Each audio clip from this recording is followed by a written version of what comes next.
What's up, everybody? It's Monday evening. Must be time for the Demons Behind Me radio show, and that's what we're bringing to you tonight. We just got back as a company from Biketoberfest down in Daytona, so we're licking our wounds here a little bit and recovering from all that craziness down there. But as always, I'm Paul Phillips. I'm joined with my business partners in crime. I got Chris and Jim with me. How you guys doing after the trip to the crazy land? Yeah, we're doing, man. We're doing. Yeah, just a little hoarse from yelling over all those motorcycle engines. That was a good time, though. That's always a good time down there at the Cackleberry Campground, and right across the street from the world famous Cabbage Patch. So yeah, I had a good time. I had some good bands. Got to see some Jacksonville talent, Big Engine and Blister. We're tearing it up as always, and yeah, that was a good time. Yeah, great shows. Cackleberry Campground, again, hats off to the staff there. Those guys are phenomenal. Wonderful hospitality, great Biketoberfest. Yeah, if you we want to. Go ahead. I was going to say we want to, make sure we thank everybody that came by and saw us, met some really cool people, new people, a lot of repeat customers that are really helping spread the brand and the word and the meaning behind the brand. So it was an awesome turnout. Yeah. Very cool. It's cool to see repeat customers come and, people that remember us and all that sort of thing. And, speaking of the brand and the movement, I'm excited about our guest tonight. We got a young man named J.C. Miller joining us. And if you follow us on social media, you may recognize his name. He was the winner. We had a contest for testimonials, people to share their story, about their demons they're leaving behind them, and there was a lot of heavy stuff, and this one though just touched us as a group very deeply, especially for such a young man. Really gone through some things, so we're going to be piping him in here in a little bit, and he's got a band too called Tranquil. We're going to be playing one of their songs, his newest song that he's done, which is a pretty cool song. So excited about that. Should be a good show. Right now we're going to go ahead and pay some bills. As always, it's necessary, so we're going to do that. And we'll be right back on the Demons Behind Me radio show. Welcome back to the Demons Behind Me radio show. As promised, we have a special guest tonight, somebody that, like I said, I'm very excited to have on. Mr. J.C. Miller is joining us. Like I said before, he was the winner of our testimonial prize giveaway. And, JC, what's up, my man? How are you? I'm doing good, man. How are y'all doing tonight? We're good.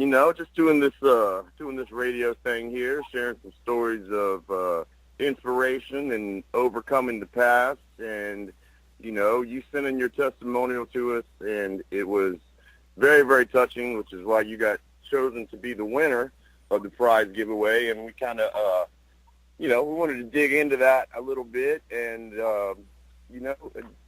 open up. Tell us a little bit about yourself and some, what the brand means to you and why you connected with the brand and that sort of thing. Well, it struck a note with me whenever my roommate, Chris, she pointed it out to me one day, and she was like, "Oh, your good friend Paul Phillips is actually working with his clothing line." And I was like, "Oh, well, let me check it out." And I've seen Demons Behind Me, and that's one thing that I've been really struggling with at a good portion of my life. And it really pulled on my heartstrings for a little bit. And I sat there and thought about it, and I seen y'all had this contest, and I was like, well, I promised my mom and my dad on both their deathbeds that I was going to tell my story to the world, and that one way or another I was going to put back together our broken little family. And whether it be through my music and my lyrics and my songs, or whether it be through just telling my story to the world, that I was going to do it. And I wanted to inspire people of all walks of life, of all generations, that, if I can go through everything that I've been through in my life and still find a way to, overcome, adapt, and be able to make it, whether it be as a musician or even if I'm doing a 9-to-5 job and I just have a roof over my head and, a little white picket fence and a family, if I find a way to make it and overcome all these obstacles, that anyone can. Yeah, That's awesome, man, and that's good to hear, man. And it's good for a lot of people, other people to hear too. You know, that are going through it. You know, and that's what we're all about. It's, you know, you can overcome, and you're not the only one. Now, if I remember correctly, you know, with your story, you were in New Orleans. Is that where you were living for a while? Yeah, I actually, let's see. My mom passed away from breast cancer when I was 13, and before that, we were actually, well, I'll get to the beginning of the story. So 30 years ago, I was born in Jacksonville, Florida, and my mom used to work at this nursing home in Jacksonville, Florida, and she'd go in there, and she was the administrator, and she had this one coworker that would come in and get all this overtime, and she would sit there and she would neglect being a mother to her children. Well, one day my mom comes in, and she talks to her coworker, and she's like, look, you got to go home, and you got to be a mother to these kids. And so coworker's like, all right, after, you know, just pulling teeth to get her to go home, she goes home, and she finds her two kids brutally murdered in her bathtub. And it changed my mom's life. It changed her coworker's life. And my mom, it really was like, oh, my God, because I have two older sisters, and she wasn't really a mother to them. She wasn't, you know, her and my father had these kids when they were young. So for this to happen, she was like, oh, man, you know, I need to get my priorities right now. And, I mean, Lord, let those two children's souls rest in peace. But that forced them to move to Brunswick, Georgia. And when they moved to Brunswick, Georgia, they got closer to my grandmother and my father. And it's just, from there, my mom caught cancer in about 93. And that really scared her. She went on a religious tear then. She got close to God. And next thing you know, even though it caused a little bit of rift in the family because my father wasn't such a religious person, it really pulled on me because I watched my mom, you know, this is the person that gave me life. This is the person that, you know, guides me. My dad's kind of like the quintessential mess up. You know, he's like kind of like the rocker kid, like, you know, I can be it sometimes, but he never really got his stuff together. So whenever I seen my mom and I seen this, you know, this really weighing on her, I was like, well, Mom, what's going on? And she really told me, you know, she had to get closer to God. And that's when I learned about God. And whenever she started to tell me these things and how she's got cancer, and, you know, you don't think of the person that brings you into this world. You don't think that, you know, they could be gone within a moment, especially at that age. You don't. You just think that, you know, tomorrow's promised, that everything's going to be okay, and it really isn't, you know. So I learned at a very young age that, you know, we're not entitled to anything, that everything is a privilege. And so it humbled me at a very young age, but it also scared me for what was to come. So when I lost my mother to breast cancer, and then my dad, he never expected that. He always thought he was going to be the first to go because he made all the mistakes. He did all the partying. He did all the crazy stuff. So it forced him to step up and kind of go from being this, you know, raging alcoholic, which he still drank from time to time, but he really slowed his pace down and stepped up and tried to be a father in those years. And it really meant a lot to me to see him do a complete 180. And then when I turned 18, it was about a week before Christmas that he passed away. And so I was on my own. I was left, and next to like any 18-year-old that I would imagine that would be in my situation at that point in time, I tried to fill that void with drugs, alcohol, and anything that would take me away. There was mornings I didn't want to wake up. I was just like, you know, I'm going to push this body to the limit, and God, you know, if it's my time, I'm coming home. And every morning I woke up. I hated life. I felt like hell, but I woke up. And I would just sit there and keep asking and questioning God, like, why am I here? You know, I literally tried to take this all away last night, and yet I am still here. And through each one of those times, it just like, man, and then Brunswick, I just got tied in with the wrong people, so I was like, you know, God's got me waking up every morning for a reason. And, you know, I'm digging this music thing, and I'm getting to meet some people, and you know, people really are feeling my story. Maybe that's a sign. Maybe I should put two and two together here. And then I just kept going down the wrong road in Brunswick. So not saying that Brunswick's a bad town, because, I mean, it's my home. I still love it from the bottom of my heart, but I had to get away from Brunswick. I had to leave that town, because if I didn't, I wouldn't have achieved all the things that I have achieved, and I probably wouldn't be here today. So from there, I moved to Atlanta, and I got to sleep in a studio and chill, and I actually slept on Lil Wayne's couch for like almost 2-3 months. But I never met him. He was never there, but it was the studio he recorded in Atlanta. But it was pretty cool that, you know, his people let me sleep on the couch, and they liked my story. And I went from there. I was like, well, you know, this man was really nice. I want to meet him. I went to New Orleans to drive to meet Lil Wayne, which is really weird and random because I'm a rocker kid and just a rapper, you know, even though he's a type skateboarder. But I went there and I was a street musician, and it's actually the best money I've ever made being homeless.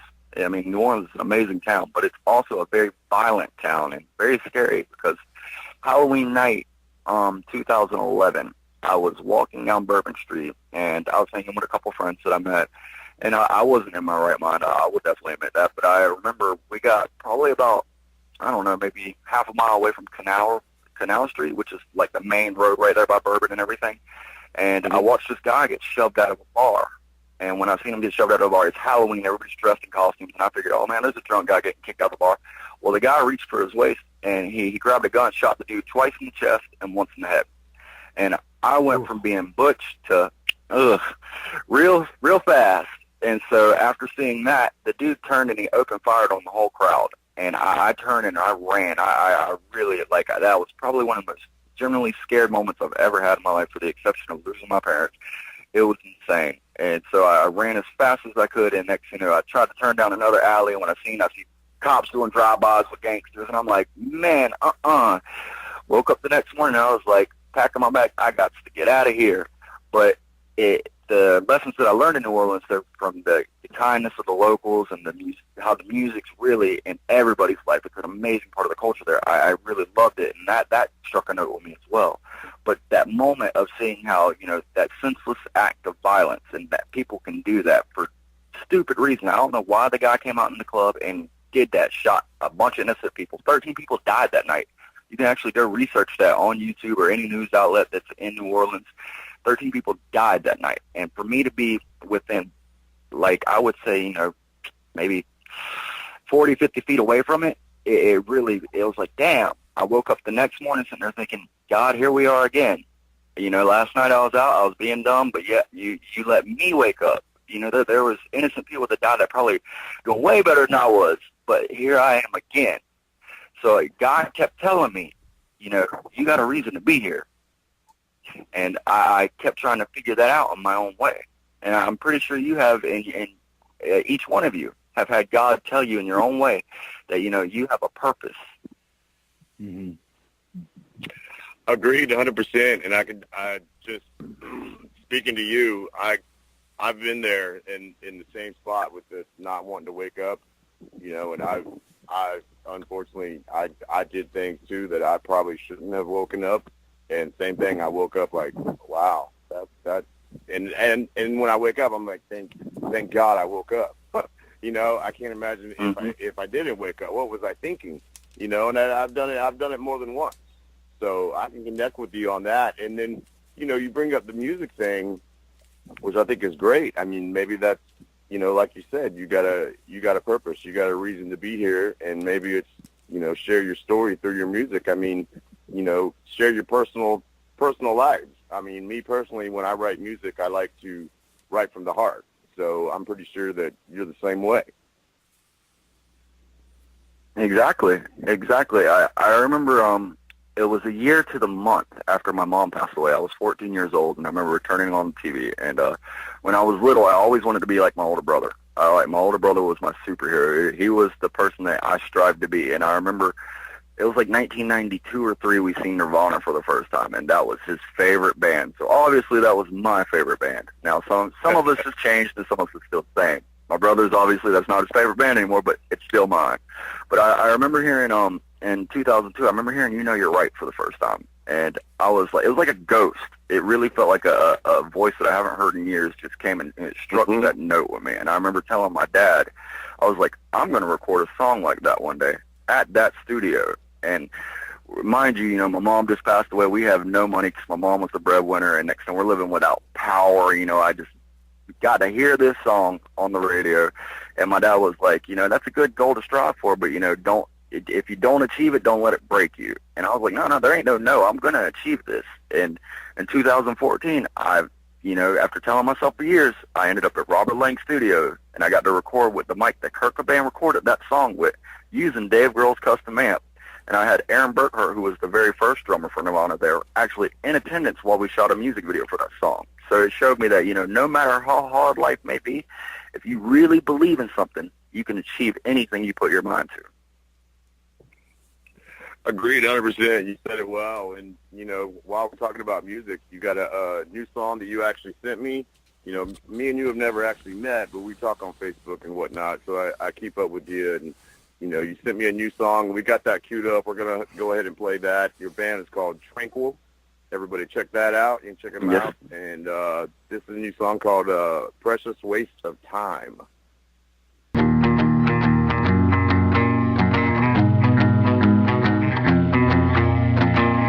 The days go by as we chase so many things. For some people drugs, for others it's dreams. As many faces lie, and many faces change.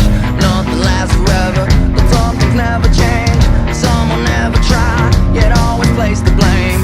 When there's nowhere left to hide, we'll be left with our chains. Some will try to fly, the minnows of broken wings. And some will have to die for others to decide. My feet on the ground, my head in the sky.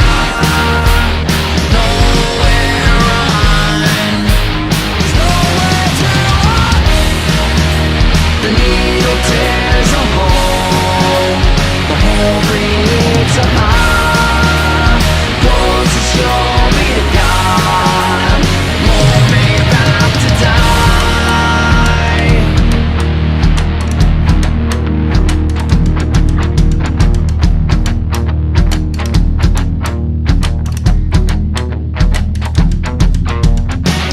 You can build me up, they can tear me down.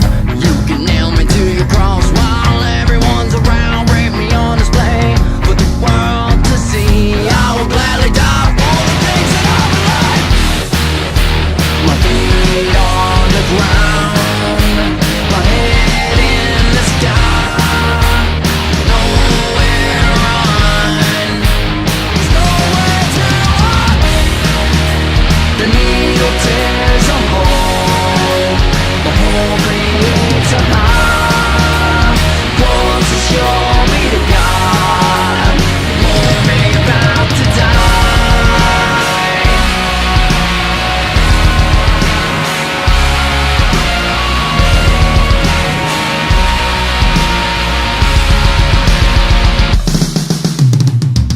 You can build me up,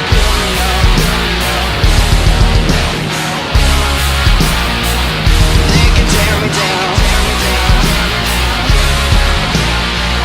I will gladly die.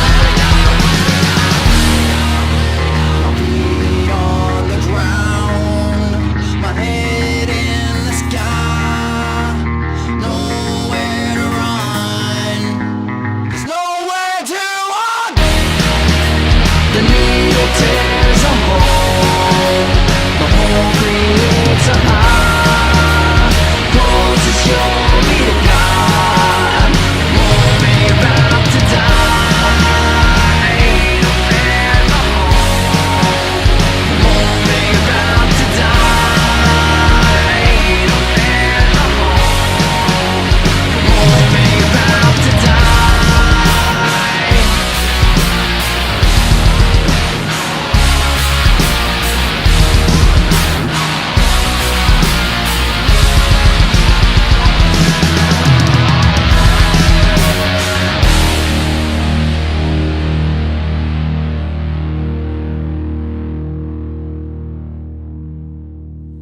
There it was, A Precious Waste of Time by Tranquil, featuring J.C. Miller, who we have here with us tonight, telling his story, which is, I got to say, impressive that you've made it through to the other side, and I commend you on that. Good job, good job. Proud to hear it. I'm going to turn the floor over to the other guys here. Chris, you got anything to add here? Yeah. Hey, JC, it's Chris. One of the first, thank you for coming on the show. Amazing story. Very, very, happy that you're coming out of it on the right side of it. So that's amazing as well. But one of the things I was curious about is, with what you're currently doing with the band, are you playing in venues in your hometown? Are you guys doing gigs where people that maybe listening to the show could come out and check you out and actually meet you in person? As of right now, what we are doing is we're currently finishing up on our debut album, and I'm actually auditioning for a new bass player because my bass player had to leave at the moment because he's actually going a different route in life. He's actually, in college, and next, he's thinking about settling down and having a family, which, there's no ill will. He was an amazing person. His name's Colin Iliev. But there's no, like I said, no ill will or nothing. It's just, it's time to separate paths. So me and my drummer, Ryan Dutton, we're actually auditioning different bass players. But, yeah, we are going out and we're playing different little local venues here in St. Petersburg, Florida, whether it be, the State Theater or whether it be over in Tampa or Ybor City like the Crowbar or the Orpheum, things of that nature. And sometimes I just go to open mics just to, meet new faces and stuff and go out and do solo stuff here and there. Right on. You're mentioning you live in the St. Pete's area. We'll actually be down there in November 14th through, I think, the 18th is the dates for St. Pete's Bike Week. So if you get the opportunity, man, come awesome. Swing by the tent. I think as of right now, I think we're all going to be there. Paul, are you guys still on the fence, or you guys plan on coming too still? Yes, I believe I will be there. I'm planning on it. So, yeah, JC, that'd be cool, man. Come on out and hang out with us and say hello, actually meet in person. Definitely. You don't have to threaten me with a good time. And plus, I'd love to be an ambassador for your brand because it means a lot to me. Like I said, last year I was hit by a semi-truck, and it was a long road to recovery. And, it really, that one was kind of like, God telling me, hey, you're living way too fast. Time to slow down, because when you have the right of way and you're walking across the road and you look left and all you see is a Mac emblem. And I remember I woke up on the ground and this guy's like shaking me. He's like, dude, are you all right? Are you all right? And I looked up and I was like, Jesus? And he was like, no, my name's Rick. And I was like, oh, thank God. What just hit me, bro? And he was like, that. And I looked over and I seen this huge dent in this Mac grill. And I was like, oh, my Lord. And it was a long road to recovery. But I remember that next morning, I cried. I broke down. I was so in shock. But God really let me know. He was like, yo, you were living a little too fast. This was your wake-up call. I'm sorry it took a Mack truck, but you had to learn sometime. And resorted to a Mack truck. Had to go all the way to that point. It could have been a Prius, right? Exactly. God. But, hey, the Lord works in mysterious ways. Yeah, it couldn't have been a moped or a Prius or something. It had to be a Mack truck. Hey, if you're going to do it, go all in. If you're going to get hit by a Mack truck. But Exactly. Yeah, man. We're almost running out of time here. Jim, you got anything you want to add here? Yeah, man. JC, good to finally get to talk to you, man. I really appreciate all your, everything that you've shared and for being on the show, man. It's extremely inspiring story. But I heard a couple things in your story, and I really want to get out of you what you would share with other people to keep going if they're going through these difficult times. And, obviously you definitely have the never give up attitude that you continue to move forward. But one of the things that you mentioned is you verbalized your goals. You said, I'm going to be at that recording studio, and I'm going to be I'm going to be in that good place, or I'm going to be moving forward. You're verbalizing those things. I think that that's so important. And then you also listen to those good voices, whether that be intuition, whether that be God speaking to you. I think that's really important. But my curiosity is, what do you want to share to somebody that may be going through a trying time, that may be feeling the same way that you felt in those mornings? What do you want to share with them to help them to get through? Well, that's actually a really good question. I actually appreciate y'all for having me on the show and for that question.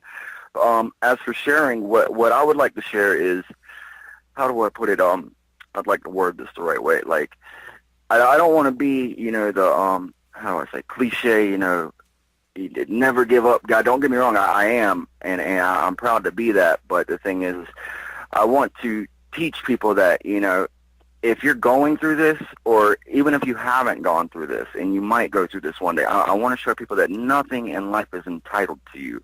I don't want to hurt people's feelings when I say that, because tomorrow's not promised. And I know that younger viewers, might sit there and think that's a little scary of a thought, like, you know, oh man, I'm supposed to get up tomorrow and go to school, or I'm supposed to meet my first girlfriend, or things like that. And, you know, that's good. That's not trying to change that factor of life at all. I'm just saying the fact that, you know, that bed you sleep in at night, that's not promised to you. That is a privilege. That hot shower you get, that is not promised. That is a privilege. And whenever I lost my mother, the strongest person I've ever met in my life, she is a saint to me. But when I lost her, you know, we lived 6 months without power on an Indian burial ground in a haunted-ass trailer. Now, those are three things that don't mix well. But the thing is it taught me, you know, I went from having everything in life. I had my, you know, the perfect little game system. I had, you know, electricity. I had food on the table every night, and had all that taken away from me. And I remember crying many a nights. And so it humbled me whenever I began to resent God for a little bit. I was like, why would you do this to me? You know, what did I ever do to you? But the thing is, he didn't do that. I mean, cancer is a real thing, and it's not my mom's fault that she passed away. It's not God's fault that she passed away. God just called another angel home when it was time for her to go home. And it took me a long time to learn that, but when I did, it helped me grow as a man. So I would like to be that helping voice and that guiding hand to anybody that feels lost, or feels like they don't know who they are, or feels like they don't want to wake up tomorrow. You know, you never know. You have a purpose, man, and if you did something stupid to take yourself out of life as we know it right now, you might have been the person to save somebody else 6 months down the road. You just don't know it yet because you're not there. And that's what I want to help people. I want to help people realize that, you know, we all have a purpose, no matter how big or small, that purpose means just as much as the next. Good for you, man. Thank you. Yeah, that's thank awesome, you. man. Very good words. Very good words. And yeah, I think that's important. You know, don't take things for granted. And like you said, tomorrow is not promised. You know, but there is. You know, there's always, you know, like your story. You know, there's always hope. You can make it through the tough times. You know, stick it out, and you know, and see another tomorrow. So, yeah, I just want to. I think we all really, really, really want to thank you for joining us and sharing your story. It's been very inspirational. I've been inspired by it. So, yeah, thank you so much for taking time. I know that you know, you pushed work a little bit for us to be on the show, so thank you for that as well. And yeah, man, keep on keeping on. I wish you nothing but the best of luck with your music, and look forward to hearing more stuff and hearing the album when it comes out. We'll be looking for that, and we'll share that on the Demon social media. Let everybody know, and give you some support. So yeah, man. Once again, thanks for calling in, and we're going to close up now. And as always, we're going to close up with the song of the week. So see you guys next Monday evening.